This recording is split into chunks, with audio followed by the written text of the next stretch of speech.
Well, hello and welcome to the 16th lecture of this short course called Behavioral Theory of Systems with a view towards data-driven control. So, in the last lecture and the lecture before, we talked about the fundamental principle, right? And what we're going to do now, we proved fundamental principle. Let me just rewrite the statement of the fundamental principle. I cannot overstate the importance of this result. We are trying to solve differential equations like this, ordinary differential equations with constant real coefficients.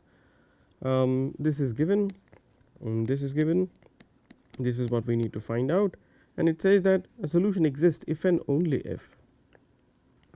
Solution exists if and only if for all r psi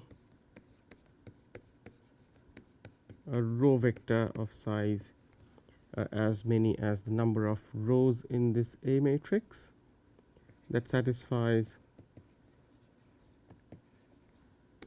r psi a psi equal to 0 polynomially. We should have, for all such r's, we must have r psi acting on the trajectory, the signal b must be equal to 0. Then and only then do we have a solution x. There exists x in C infinity for the given b in C infinity if and only if this condition is satisfied. And that is what we have proven using the so called Smith canonical form. Right. What we are going to do now is we are going to look at an application of this in terms of elimination. So, today's topic is elimination theory, elimination of variables, whatever you wish to call it. So, what have we seen in terms of full behaviors? B full.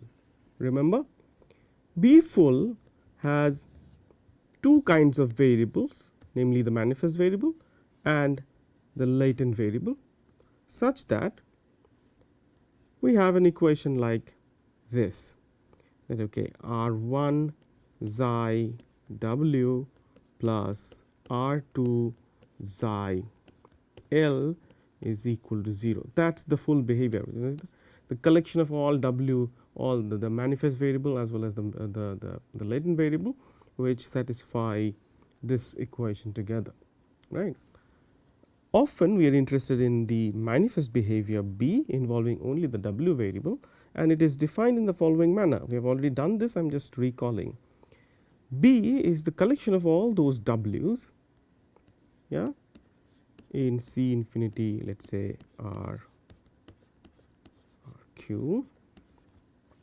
such that there exists an L which is also C infinity r, let me call it m, such that together w and L is an element of B full. That means there exists, so I collect all those w's for which there is an L which satisfies, such that w and L together satisfy this equation. Yeah, that means w and L together is a part of the full behavior. Okay. So, in other words, those of you who are exposed to linear algebra would immediately realize that the behavior, the manifest behavior B is nothing but the projection of the full behavior to the w part, right. To give you the idea a little pictorially, let us say this is my, say, w axis, this is my L axis, together w and L. So, this is like a linear algebraic analogy, linear algebraic analogy, analogous picture, right. So, there suppose this is the full behavior, yeah, this is B full. Then what is B? B is essentially the collection of all those W's for which there is an L, so that together W and L is a part of the original behavior or the full behavior. So, for example, I ask this question, let's say, okay, is this point part of the behavior, is this point a part of the manifest behavior? Well, let us see. If this is W, I see that there is indeed an L for which this W and L together is a part of the behavior, right. So, then this must be a part of B. Likewise, this point, is it there? Let us see. Yeah, of course, there is this L for which. So, in fact, if you look at every possible W, there is an L. And the reason is that if I do this projection, the projection actually fills up all of the W axis. This is the projection of B full on the W axis, and this is behavior, and in this case it is all of it. To put this in the to contrast this with the situation of a where this is not so, we may have a situation like this, okay. Let us look at this 3D situation, yeah. Okay. This, I think, yeah, okay. So, let me use a different color. Let me use this orange color. So, I use this orange color to demarcate this plane. That is my W plane. So, W has two components, W1 and W2, together that is the W plane, and this is the L axis, okay. This is the latent variable axis. And now suppose my behavior, let me give it by a red line. Suppose the behavior is given by this red line that passes through this origin. That is, of course, extends infinitely. There is no space for me to draw that, but this is the line. This is my full behavior. Now, if I ask the question that, okay, tell me, give me all those W's for which there is some L. How do I get that? You see, if I take this W, does it mean that there is a corresponding L? I do not know yet. You see, with little bit of geometry, knowledge from geometry, you will know that, okay, let me get rid of this guy, yeah. With a little bit of knowledge of geometry, you know that if you sorry, okay, let me take this gray color. If you draw this orthogonal projection of the red line on this orange plane, yeah, this gray line, it's only for the points on this gray line that there is a corresponding L such that this W and L together is a part of this red line. See, so therefore, my behavior indeed is the projection of W, projection of the full behavior onto the W part. See, yeah. So, only for these points do I have a corresponding point, a corresponding L, so that together W and L is a part of B full. So, that is the idea. That is why we say that the manifest behavior is the projection. So, this is nothing but the projection of the full behavior to the W part. Now, the question is as follows: because we are often interested only in the manifest behavior, yeah, if B full is given by the kernel of this matrix,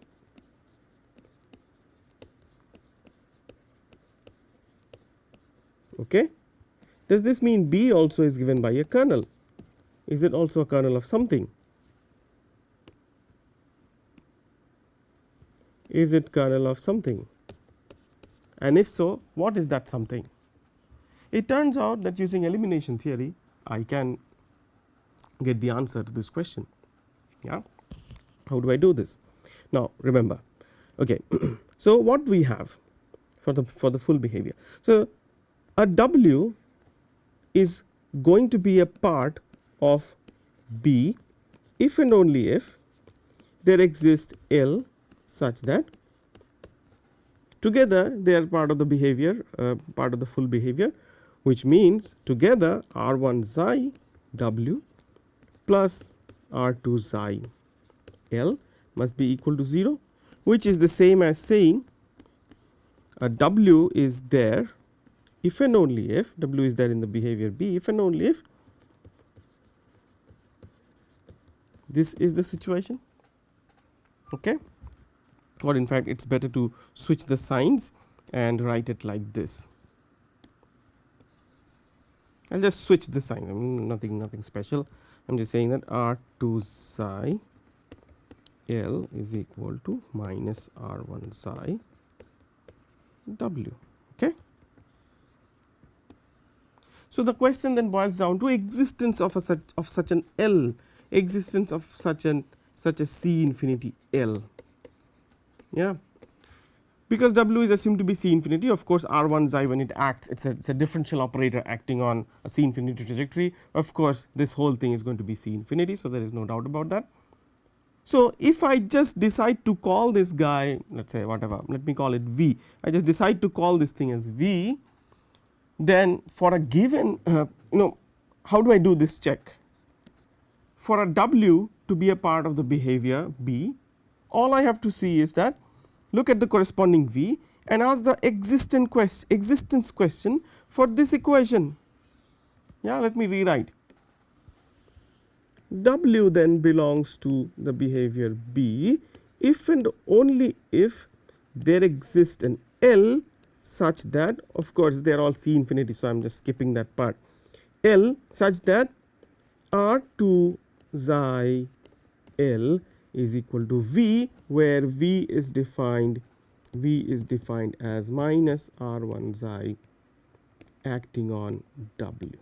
Correct? Now go back to fundamental principle. What does it say? When does such an L exist? By fundamental principle,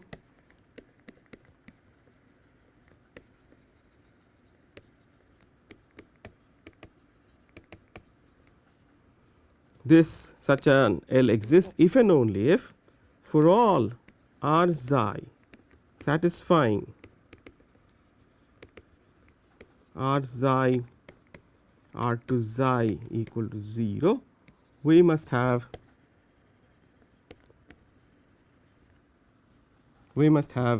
R psi V equal to 0. Correct? Now can we characterize all such R psi's? Of course we can. So all we have to do is we need to collect all those R psi's in R. Let me tell you the sizes. 1 cross, of course there are G equations, so there are 1 cross G size psi such that R psi R2 psi is equal to 0. I collect all these guys, and then once I collect these guys, a W for which we will have an L, yeah, a W for which there exists an L satisfying WL in the behavior, a W for which in that case W must satisfy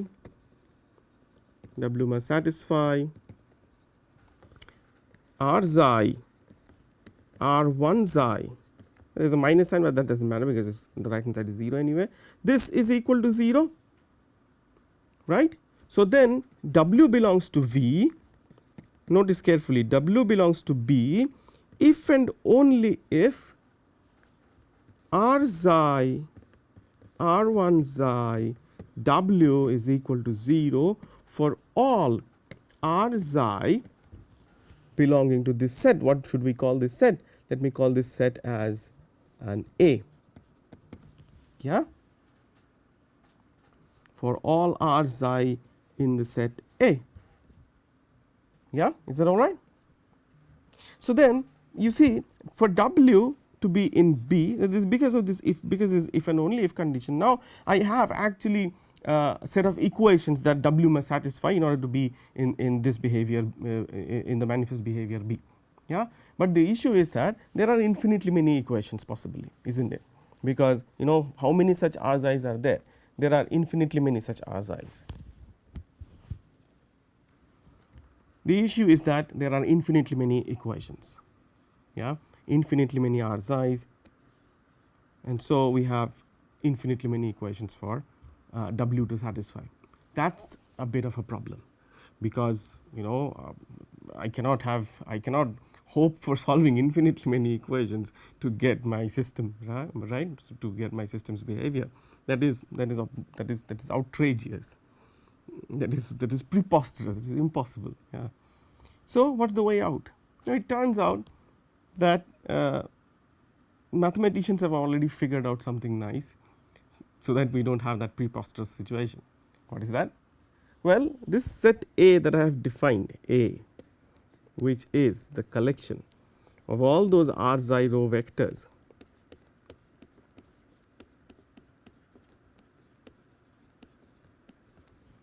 such that Rxi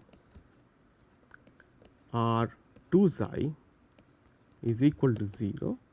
This set, just notice that this is a submodule of this module. This is a submodule. Just look at your previous lectures and find out what submodules mean. This is a submodule, and because this guy is what is known as a Noetherian module,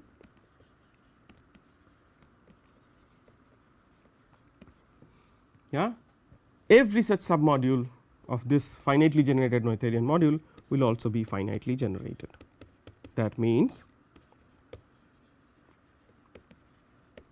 very simple, like vector spaces, you can find basis vectors, although we do not call them bases, we call them generators. We can find generating vectors which will generate this submodule, which means there exists a matrix M xi of what size? Well, certainly it will have G number of columns, but how many rows we do not know yet. So we put a dot there. Yeah, there exists an M xi matrix such that M xi, yeah, the row span of M xi is exactly equal to the set A. That's what it means. Row span over the polynomial ring. Yeah, that's what it means when we say that this is finitely generated. Okay.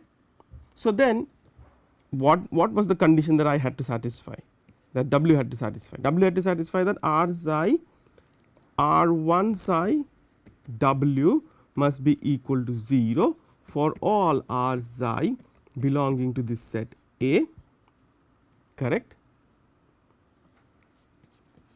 That is if and only if M psi R1 psi W is equal to 0. Why? You can just check yourself, convince yourselves. This goes to you as a homework. Check that this is if and only if. One direction is absolutely simple for all. Okay, this direction is absolutely simple because it is just a special case, isn't it? Yeah, it's just a special case of this situation. I'm talking about all R's, but here I'm talking about some special R's, namely the rows of this matrix M.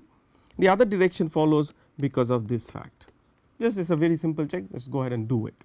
But now we have a nice situation, because you see, summing up all that we have done, all of that we have done, that indicates the following: that W belongs to B if and only if, you see, W satisfies M xi R1 xi W is equal to 0, where what is M xi? M xi is a matrix such that its row span is equal to the set of all R xi's such that R xi R2 xi is equal to 0. Okay. Such an M xi will be called the maximal left annihilator or MLA, not member of legislative assembly, but maximal left annihilator of the matrix R2 xi. So, look at R2 xi, find out its maximal left annihilator. In a way, what we are doing is we are finding out that matrix such that M xi R2 xi is equal to 0, and not just that, any row vector which satisfies this equation must be in the row span of this M. So, in a way, it is like the largest the largest possible matrix that can whose row span will generate the entire left annihilator space of R2. Okay, that is why it is called the maximal left annihilator. So, we find out this maximal left annihilator, yeah, and with that maximal left annihilator, I multiply the other equation R1 xi. This now gives me a description of my manifest behavior B. So, process wise, algorithm wise, B full is given by kernel of R1 xi R2 xi. Okay. This implies the projection of B full on the W part is equal to B, that is given by kernel of M xi R1 xi, where M xi is the maximal left annihilator of R2 xi. Fantastic. That is the elimination theorem. Yeah, and not just for this very special case of latent variables and manifest variables. In fact, it turns out that given any multivariable dynamical system given by a kernel representation, you can eliminate whichever variables you feel like, whichever collection of variables you want to eliminate, and still get the projection of the behavior to this complementary set of variables. To get that projection, you just need to eliminate those other variables. How do you eliminate? Just look at the portion that corresponds to those variables to be eliminated, look at them separately, find out their maximal left annihilator, and just multiply, and you are done. Let us look at an example to convince ourselves that we have actually done something, right, and also to get a better idea of what we are doing here. So, what sort of example should we look at? Well, arguably the most popular latent variable representation is the state variable representation, right. So, is it possible to eliminate state variables and get equations in terms of only the inputs and outputs? Yeah, of course it is possible. So, let us start with the transfer function, notwithstanding the fact that transfer functions have their inherent problems, but we will see to that. We'll see about that in a short while now. So, think of this transfer function s plus 1 divided by s plus 2 into s plus 3. Yeah, I can actually expand this product. This turns out to be s squared plus 5s plus 6 if I am not mistaken, and we can obtain a state space representation for this guy as x1 dot x2 dot. Just verify yourself. I am just writing it out because it is easy to write this out by inspection, but you should verify this yourself. 0 1 and a minus 6 and a minus 5, right, that multiplying x1 x2 plus 0 1 u and y is equal to 1 1 x1 x2, right. So, if I write this down in the kernel form involving x, y and u, what do I get? So, my variables are now I am going to write this thing as the kernel representation x1, x2, y and u. 4 variables are there. I want to eliminate x1 and x2. These are to be eliminated. To get that, I need to first write them down as a kernel representation. Okay. Let me just rewrite the let me just reorder this guy so that it matches with what we have been doing so far. This is y, this is u, this is x1, this is x2. Yeah, now it is nice. So y u, how does it look? 0 0 x1 is equal to x1 dot is equal to x2, right?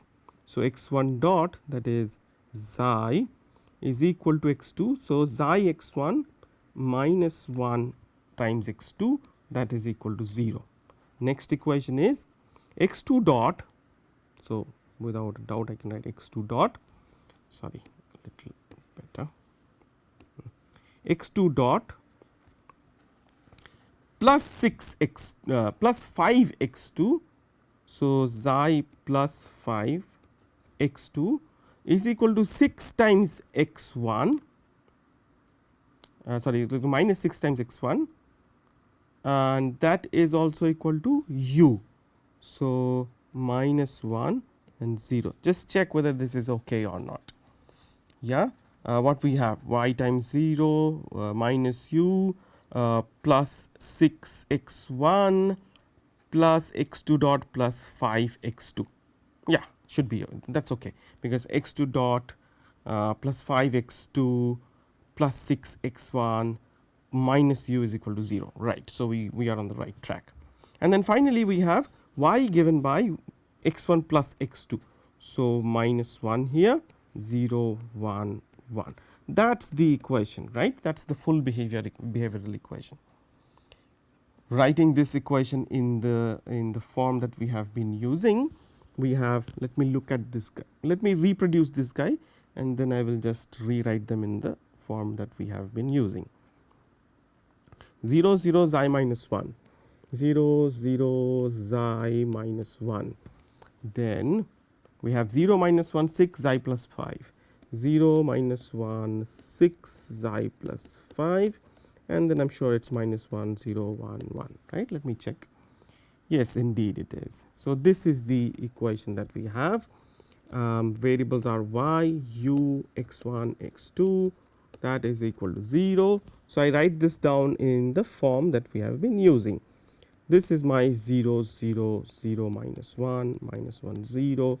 This is y u. This is r1 xi, right, plus r2 xi, xi 6 1 minus 1 xi plus 5 1 acting on x1 x2, that is equal to 0. I want to eliminate x1 x2 to be eliminated. How to do that? Fundamental principle, as we have seen, tells us that find out maximal left annihilator of this guy. So now our job is to find out maximal left annihilator of xi minus 1 6 xi plus 5 1 1. Okay. Now look at this guy. This has 3 entries, yeah, 3 columns, sorry, 3 rows and 2 columns. Okay. I have to find out its maximal left annihilator. This is rank 2. You can check that this guy has rank 2. So rank 2 in a 3 variable situation, that means the MLA should have rank 1, just like your standard vector space dimension calculations. Yeah. So I should be able to find out a row of size 3, just one single row, which is when multiplied with this guy gives me 0. And not just that, this row should be maximal in such a sense, in the sense that any other row must be a multiple of this guy. Any other row that satisfies this equal to 0 equation must be a multiple of this guy. Can we do that? Let us try and do this very quickly. We are running out of time. Let me just try to do this very quickly. Let me rewrite this guy, xi 6 1, xi 6 1, and then minus 1 xi plus 5 1, minus 1 xi plus 5 and 1. Okay. I need to find out alpha, beta, gamma, so that this is equal to 0, and any common factor of alpha, beta, gamma I should have to get rid of, so that this is the maximal one. How do I do this? Well, this is just like trying to solve this equation, no, xi 6 1 minus 1 xi plus 5 1 alpha beta gamma equal to 0, just like a homogeneous set of linear equations, just that we have polynomial equations now. How do we do this? How do we solve these things? Well, it's very simple. In fact, you can just do row operations on this, usual equation, which tantamounts to doing a column operation on this guy. And here, because of the structure, it's very simple to do column operations. Look at this guy, just just multiply the second column by xi and add with the first column. What do we get? We get 0, that is what we wanted. Here we get xi squared plus 5 xi plus 6, and here we get xi plus 1. The second column of course remains intact. Okay. Now, if this is so, finding out alpha beta gamma actually is very simple, because the first equation says that beta times this plus gamma times this should be equal to 0, and this is just one equation involving two variables. So, I can just fix them, fix one and get the other. So, I choose beta to be equal to minus xi plus 1 and gamma to be equal to xi squared plus 5 xi plus 6, and you can check that the product will be 0. And if it is like this, then getting alpha from the second equation is very simple, because it just says alpha is equal to xi plus 5 times beta plus gamma, which is what? Which is minus xi plus 5 into xi plus 1 plus xi squared plus 5 xi plus 6. Okay. Let me expand and find this out. This is minus xi squared minus 6 xi minus 5 plus xi squared plus 5 xi plus 6. Xi squared cancels out. I have minus xi plus 1, right. So, that is my alpha. So, I have found out my maximal left annihilator. Alpha is minus xi minus 1, beta is minus xi plus 1, minus xi plus 1, and gamma is xi squared plus 5 xi plus 6, xi squared plus 5 xi plus 6. Okay. Let me check whether things are okay.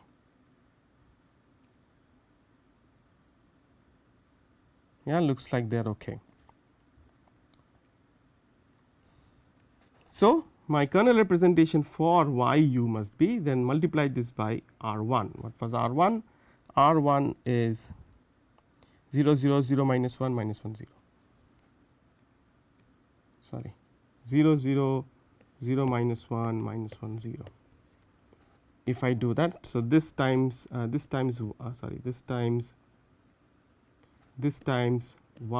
yu must be equal to 0. So, this is the same as minus xi squared plus 5 xi plus 6 plus xi plus 1 yu is equal to 0. That is the kernel representation for the manifest behavior yu. Okay.